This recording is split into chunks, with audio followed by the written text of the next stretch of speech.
하나님의 은혜와 축복이 오늘 예배하는 모든 종들에게 함께 하시기를 주님의 이름으로 축원합니다.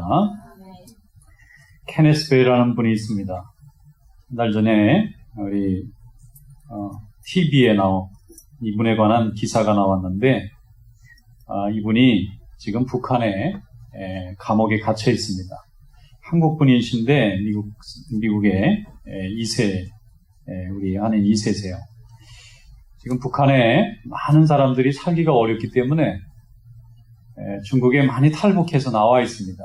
어떤 분은 몇십만 명이 된다 하고 어떤 분은 몇만 명이 된다 그러는데 참 많은 북한 동포들이 먹고 살 길이 막막해서 그렇게 정권이 무서운데도 탈북을 해서 지금 중국에서 많이 활동합니다. 그런데 이분들이 다 불법 체류자들이기 때문에 붙잡히면은 강제로 북한에 송환이 되고 송환이 되면 거의 죽습니다. 그런데 그분들을 돕는 분들이 있습니다. 한국에서도 돕고 또 우리 미국에 있는 우리 교포 2세들 중에도 우리 같은 동족인데 얼마나 불쌍한가 싶어가지고 거기 중국에 갔다가 딱한 사정을 듣고 돕기도 하고 그런 일이 계기가 돼서 아주 전담해서 그 탈북자들을 이 대한민국에 이렇게 갈 수 있게 도와주거나 혹은 미국에 와서 살 수 있게 도와주는 이들이 많아요. 근데 그 중에 케네스 베라고 하는 분이 한 분입니다. 근데 이분이 중국에 가서 북한 동포들이 고생하는 것을 보고는 너무 안 됐다 싶어가지고 이렇게 자유를 얻을 수 있도록 도와줬는데 이게 이제 북한의 그 스파이들한테 걸려가지고 이렇게 유인을 당해서 북한까지 잡혀 들어갔어요. 그래서 지금 감옥에 갇혀 있습니다. 그래서 얼마 전에 캘리포니아에서 그분이 출석하던 교회가 있어요. 그 교회에서 그 케네스 베 씨가 빨리 석방될 수 있도록 우리 교인들이 기도합시다. 그래가지고 열심히 기도하는데 그걸 조선일보에서 보도를 했더라고요. 근데 그 아버지가 배성서 씨라고 빙그레 이글스 초대 감독이셨던 분입니다. 아마 김홍룡 감독 기억하시는 분도 계실 테고 배성서 감독 기억하시는 분도 있을 거예요. 프로야구 원년에 빙그레 이글스 감독을 하셨던 분인데 얼마나 감독을 잘했는지 유명한 선수들은 그분 밑에서 다 나왔는데 그분이 감독을 은퇴하고는 미국에 와서 사셨더라고요. 그 아들이 케네스 베예요. 아버지는 대한민국의 프로야구 감독을 했고 아들은 탈북자들 돕다가 잡혀가지고 지금 북한에 억류돼 있는데 병이 나서 지금 치료를 받고 있다고 합니다. 그러니까 가족들이 모여서 하나님 앞에 열심히 기도를 하고 있어요. 아마 하나님이 응답해 주시라고 믿습니다. 작년에도 우리 한인 교포 2세 두 분이 여자 기자인데 두만강 국경에 가서 그 탈북하는 사람들 이렇게 좀 취재하려고 갔다가 붙들려 가가지고 몇 달 동안 고생했잖아요. 그래서 클린턴 전 대통령이 특사가 돼가지고 북한에 가서 그 두 여기자 비행기 태워가지고 온 거 기억나시죠?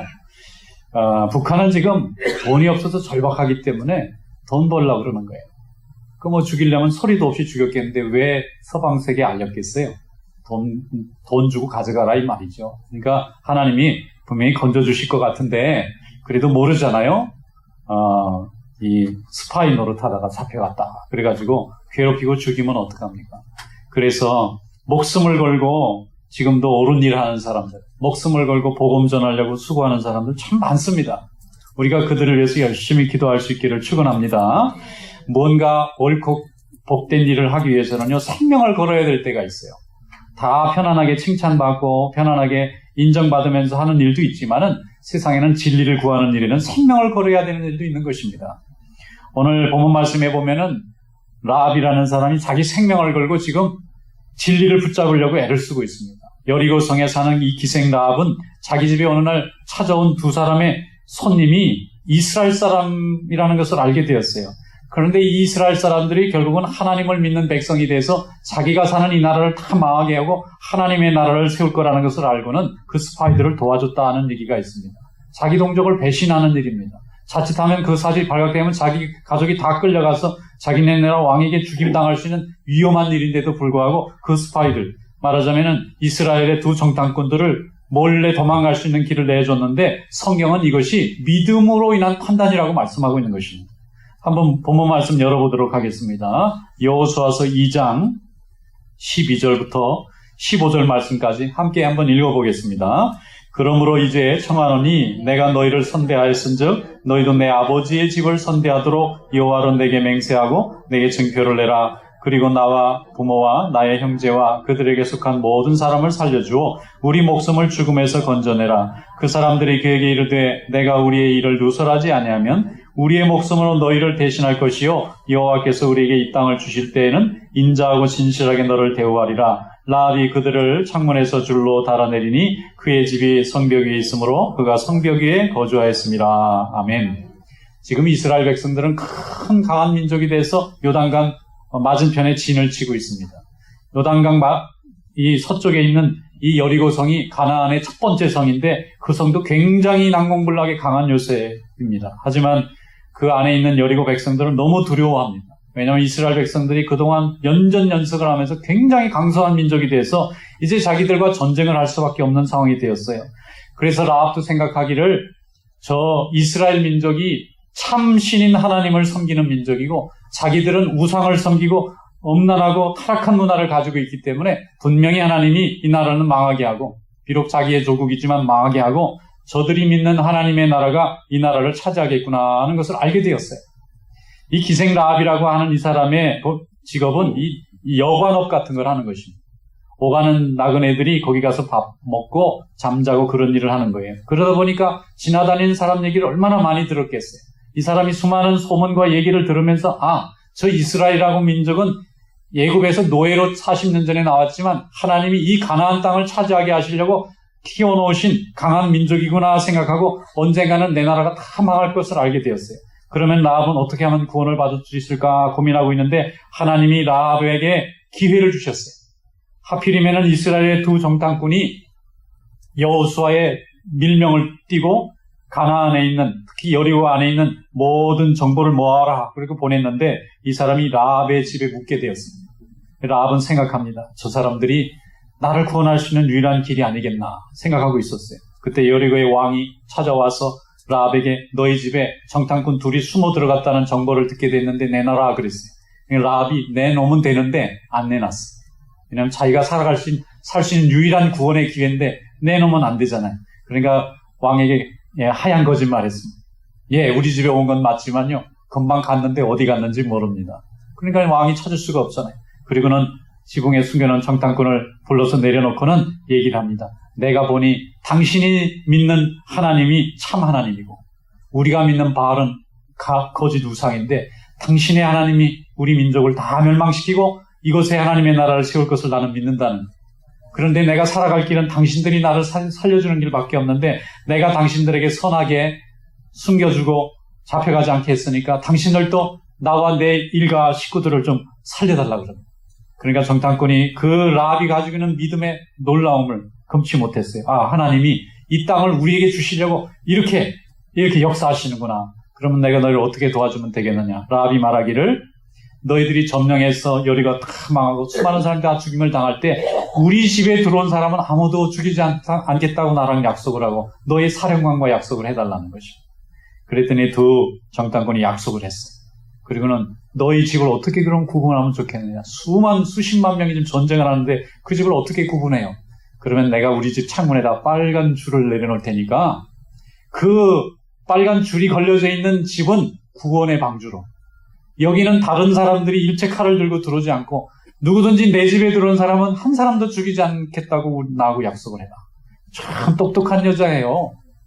남자들은 다 어디 갔나 몰라. 이 사람이 너무너무 현명한 거예요.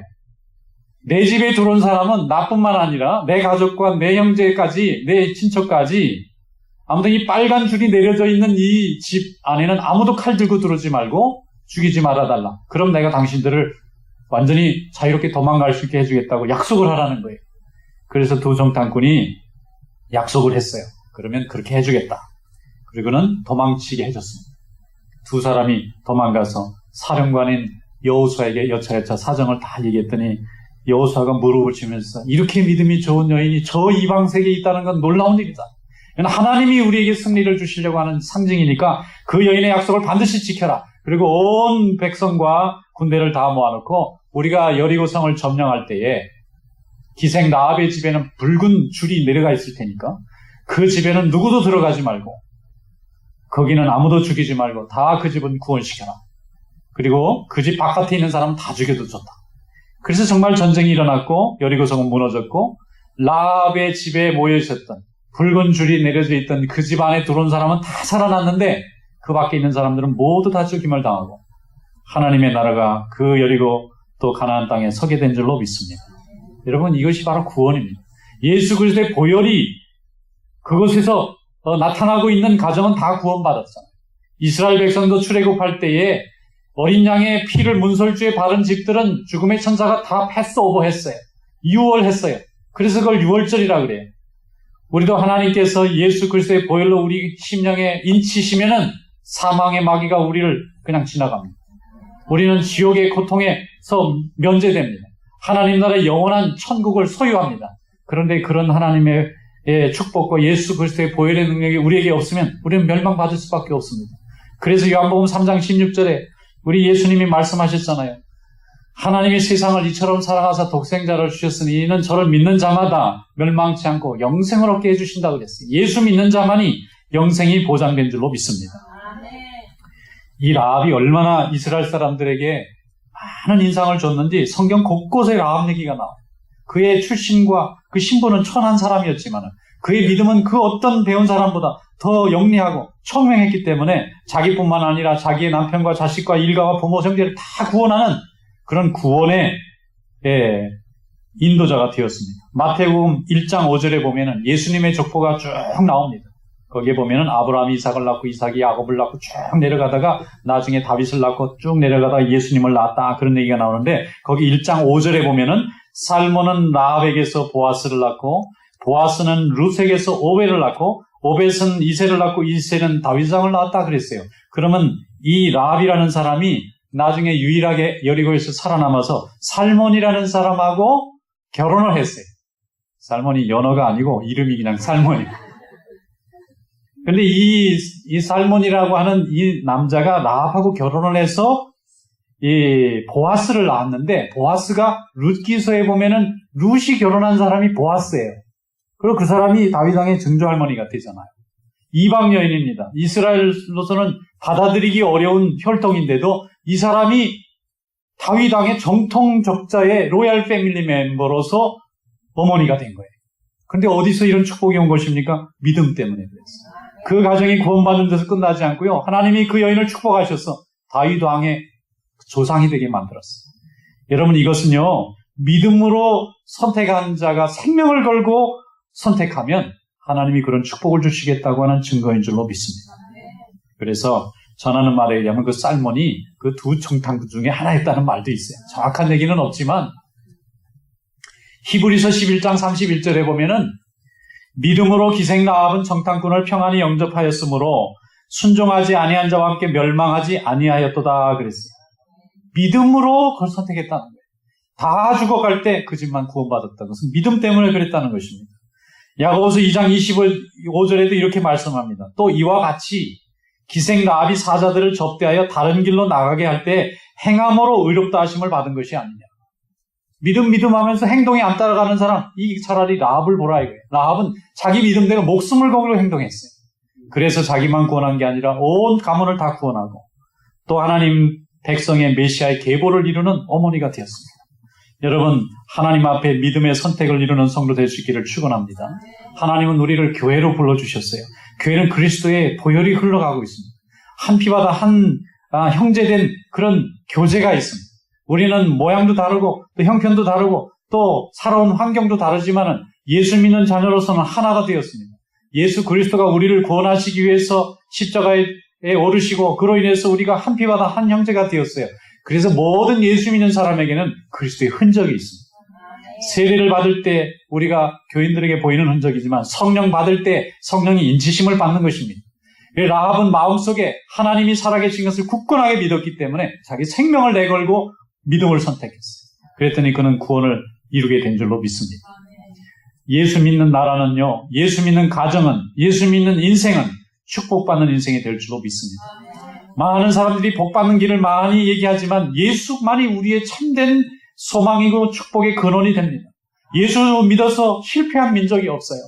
예수 믿고 열심히 교회를 위해서 수고하고 애쓴 인생이 실패하고 잘못된 경우가 없습니다. 하나님이 다 복을 내려주셨어요.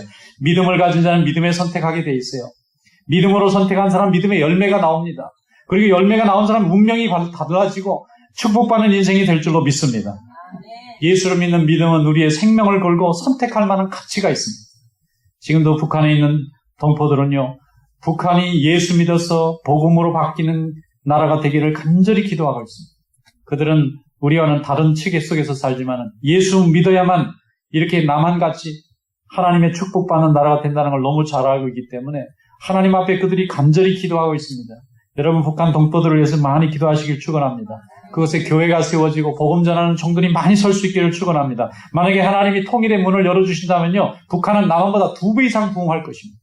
왜냐하면 복음에 너무 갈망했으니까.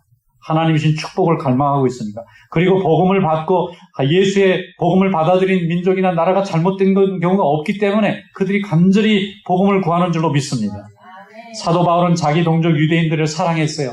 그러나 예수를 더 사랑했습니다. 자기가 랍비가 되고 유대인의 선생으로 많은 대접을 받았지만 부활하신 예수 그리스도를 믿고 난 후에 참 하나님이 예수 그리스도마여 인간의 몸으로 우리에게 왔다고 하는 것을 깨닫게 됐어요. 그가 자기가 율법으로 가르쳤던 그 수많은 조항과 가르침이 결국 예수 그리스도를 위해서 나왔다고 하는 것을 깨닫고 많은 사람들에게 예수를 증거하기 시작했어요. 그랬더니 그걸 이해하지 못하는 동족들이 바울을 핍박했습니다. 가는 데마다 괴롭혔습니다. 심지어는 돌로 때려서 죽이려고 했습니다. 가는 데마다 사도 바울이 예수만처럼 붙들어다가 법정에 세웠습니다. 감옥에 집어넣습니다. 말할 수 없는 수모와 고통이 있었는데 바울이 한 번도 유대인들을 미워하지 않았어요. 오히려 불쌍히 여겼습니다. 왜냐하면 자기 동족이 하나님에게 구원받고 축복받는 길은 예수를 진정으로 잘 섬기고 그분으로 인해서 구원받는 데 있다고 생각했어요.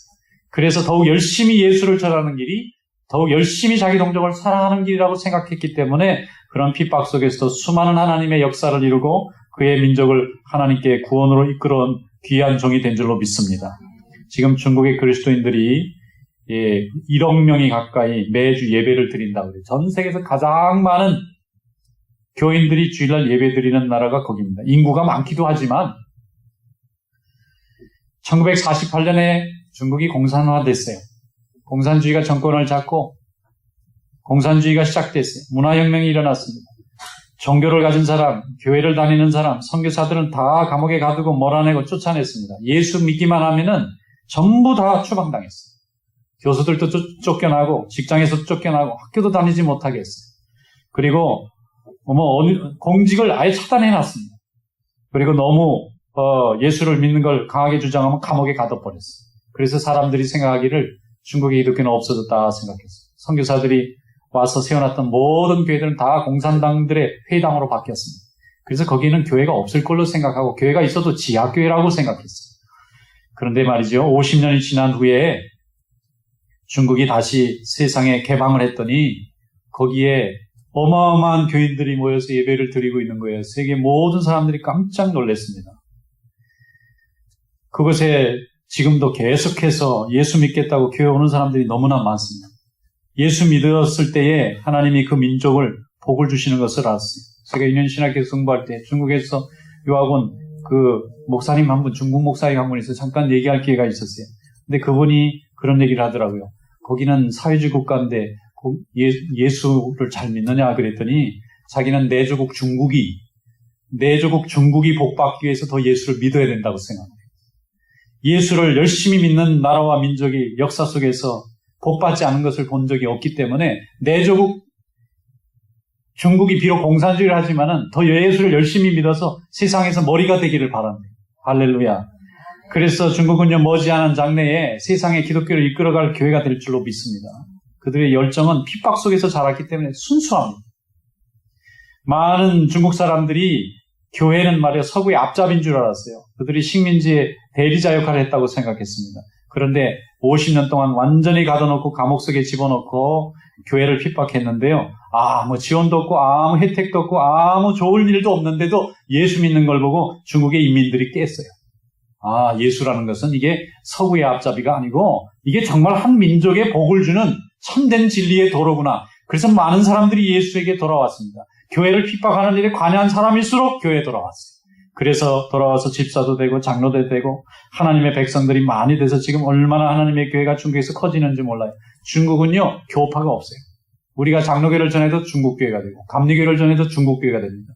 우리가 성경회를 전해도 중국교회가 되고 침례교를 전해도 중국교회가 되고 순복음교회도 중국교회가 돼요. 거기는 교파 하나 이상 안 만듭니다. 중국 사람이면 한 교회다. 중국화해요. 중화합니다. 무슨 종교든 무슨 문화든 뭐든지 자기네 나라 식으로 다 바꿔서 하나 만들어요. 그런 문화적인 능력이 있는 민족인데 거기에 하나님의 복음을 가지고 중국 교회가 이제 세상에 선교하고 복음 전하는 일에 기여하는 시대가 열릴 것이라고 생각합니다. 여러분, 하나님이 이런 축복을 예수 믿는 민족에게 부어주시는 줄로 믿습니다. 우리도 그래서 그런 혜택을 받고 있잖아요. 예수 믿고 고국에서 하나님이 내 나라 부강시켜 주셨죠. 이제 해외에 나와서 우리가 예수 믿고 예배를 드리는 곳마다 우리 백성들이 차지할 수 있는 땅을 하나님이 열어주시잖아요. 하는 곳마다 하나님이 예수 믿고 예배 드리는 백성들에게 동행하셔서 우리의 자녀들이 하나님 앞에 축복받는 민족이 될 줄로 믿습니다. 그래서 사도 바울이 이것을 내다본 것입니다. 그래서 자기 민족 유대인들이 예수를 믿되 가장 열심히 믿기를 간절히 바라서 핍박을 견뎠습니다. 고린도 전서 1장 21절에 보면 사도 바울이 이렇게 말했어요. 하나님의 지혜에 있어서는 이 세상이 자기 지혜로 하나님을 알지 못하므로 하나님께서 전도에 미련한 것으로 믿는 자들을 구원하시기를 기뻐하셨도다. 할렐루야. 전도를 사도 바울이 미련한 거라 그랬어요. 미련하잖아요. 전도를 미련하게 할 수밖에 없잖아요. 전도하면 미움받고 전도하면 핍박받고 전도하면은 손해 많이 봅니다. 이게 미련한 것 같아요. 그런데도 그 미련함 속에 하나님이 역사하시는 줄로 믿습니다. 전도할 때 우리 미워하는 사람일수록 하나님이 그 사람에게 역사할 확률이 더 높아집니다. 그의 마음이 움직여요. 그의 마음을 하나님이 흔드십니다. 자기가 핍박하고 미워하면 사실 내가 더 힘들잖아요. 그 힘든 마음 속에 하나님을 향한 복음의 기회로 하나님이 변화시킬 줄로 믿습니다. 그래서 사도 바울은 우리는 전하기만 하고 우리는 미련한 자의 모습으로 갖고 있을지라도 복음이 전해지면 성령이 역사하시고 하나님이 역사하셔서 하나님의 백성 삼으신다고 말씀하는 것입니다. 여러분, 예수 믿는 것을 기뻐하시기를 축원합니다. 예수 믿게 하는 것을 보람으로 생각하시기를 축원합니다. 우리 주변에 있는 사람들은 다 예수 믿을 자격이 있어요. 우리가 이미 복을 받은 것처럼 그들도 복을 받아야 합니다. 그래서 보면은 이성이 너무 냉철한 사람은 예수 믿기가 좀 어려워요. 좀 감성이 좀 움직이는 사람이 좀 좋습니다.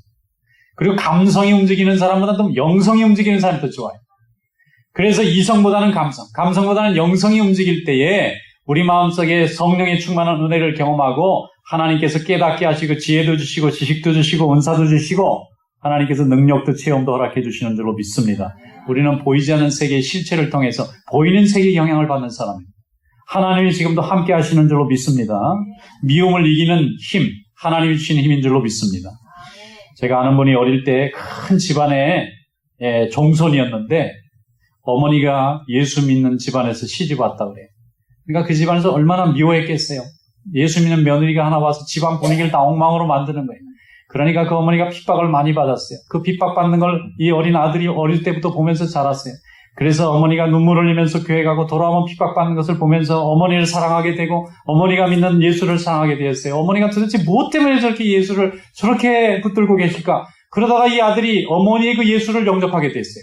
그래서 이 아들이 초등학교 때부터 집안의 어른들 눈을 피해가지고 그 무서운 할아버지 눈을 피해가지고 교회 가서 매일 기도하고 또 철야하고 예배드리고 그랬더니 나중에는 저놈을 호적에서 빼라 그랬대요. 집에도 못 들어오게 밥도 주지 말라고. 곳간에다 가둬놓으라고. 그 수모를 다 당했는데 수모를 당하면 당할수록 믿음이 더 강해지더라는 거예요. 어린애가. 그래서 나중에는 평생 교회 생활했는데 자기는 예수 믿는 것이 얼마나 힘든 가운데 믿었는지 모른다는 거예요. 아무나 가자 오자 한 게 아니라 가면 매맞고 야단맞고 쫓겨나면서 교회를 다녔기 때문에 평생 교회를 안 떠나는 사람이 되는 거예요. 그래서 사람들에게 예수를 전해서 나중에 장로님도 되고 하나님이 그 사람을 복을 주셔서 나중에 그 가문이 다 이렇게 망해버렸는데 이 아들 하나 가정만 크게 융성해가지고 교회에서 큰 일을 감당하는 그런 장로님의 가정이 된 줄로 믿습니다. 핍박 없는 믿음은 약합니다. 핍박을 당하면 강하게 되어 있어요. 우리는 힘으로 싸우는 사람이 아니라 마음으로 싸우는 사람. 우리는 힘으로는 이게 체급이 약하지만 마음으로는 큰 체급이에요. 우리의 마음의 이 훈련을 누가 감히 이길 수 있단 말입니다.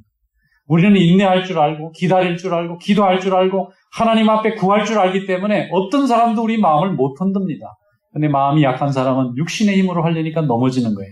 여러분 핍박 중에서 강건한 믿음 될 수 있기를 주님의 이름으로 축원합니다. 다윗은 왕이 되었지만은 그가 13년 동안 사울이라고 하는 절대적인 권력을 가진 왕으로부터 핍박을 받으면서 그 세월을 보냈어요. 만약에 다윗이 그런 엄청난 핍박을 견뎌내지 못했다면 왕이 되지 못했을 겁니다. 그 큰 권력을 가진 자가 자기를 죽이려고 따라다니는데 하나님이 그때마다 살려주시고 도망가게 해주시고 그를 보호해 주셨어요. 그때마다 사울이 한 가지 배운 게 있습니다. 내 목숨은 하나님이 지켜주니까 오늘도 살고 있구나. 그래서 하나님 앞에 기도할 때 간절히 토하면서 기도했어요.